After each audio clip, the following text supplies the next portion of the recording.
And we will kick things off with Joe Masato with the Oklahoman. Hey, Mark, with the trade processing today with Al and Teo, I was just wondering how soon they're going to be, if they were there today, or how soon they're going to be able to report to camp. Yeah, didn't practice today. They're going through the protocols and guidelines per the NBA, and the trade was just announced today. So, once they clear all the protocols, then they'll join us, and that'll be in the next few days, we would imagine.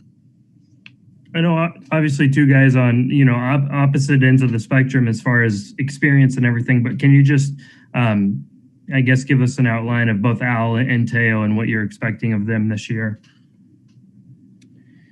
Yeah, Teo, for a younger player that's just been drafted, he has a good amount of experience. He's played at a high level in Europe, played with a really good club, and has a certain maturity about him because of it. You can tell he's a guy that's been around pros and been around a pro game. He's a mature person for his age and has a mature way of seeing the game. So we're excited to see what he looks like out here on the court. Al, speaks for himself. He's had an incredible career to this point. He's yet another guy that we're extremely fortunate that we're able to have a player of his caliber, a person of his caliber in our organization. It just, layers onto the legacy that exists here. All the great players that have come through here before Al and George Hill are two guys that I would say are in that category where, we're extremely fortunate that they're here and they're going to add tremendous value to the organization while they're here. So we're really looking forward to getting started with them. Thanks, Coach. Next, we'll go to Brady Trantham with the franchise.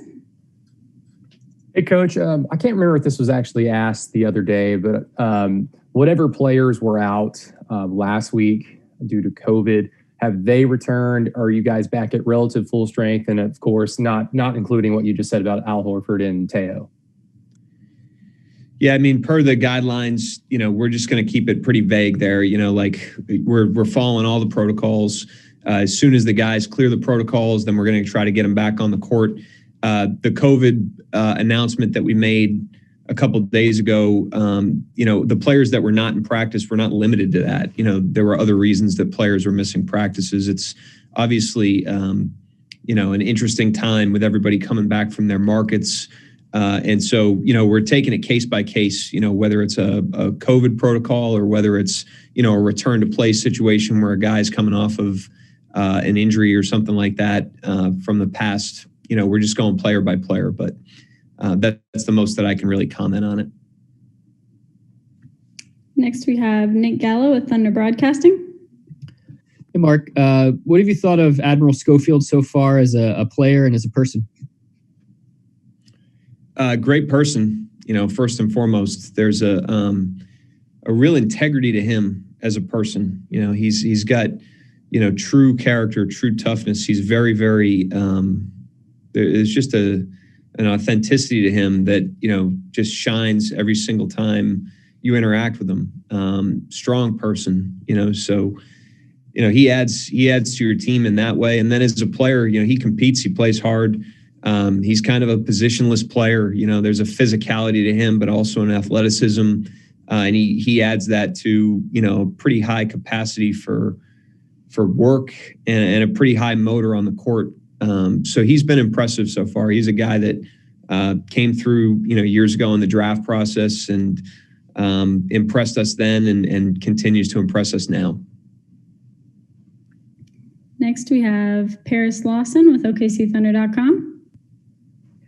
Hey, Coach, I wanted to ask you about a couple of new additions to your coaching staff, particularly Cameron Woods, OKC Blue product, and kind of what he brings to the table in player development.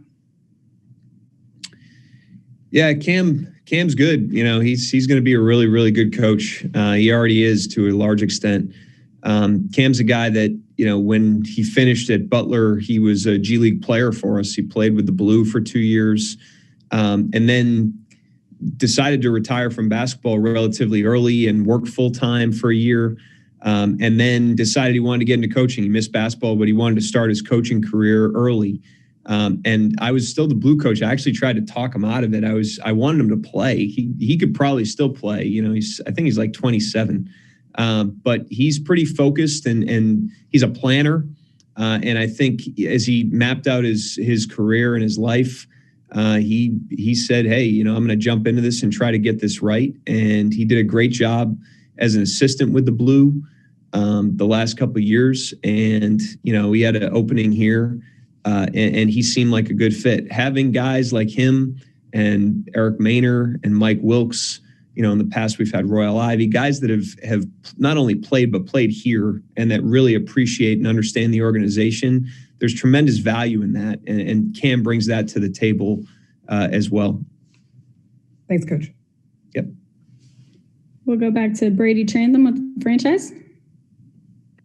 Shelby, I'm sorry, I forgot to lower my hand. Okay, any other questions for Coach? All right, thank you. Thank you, guys.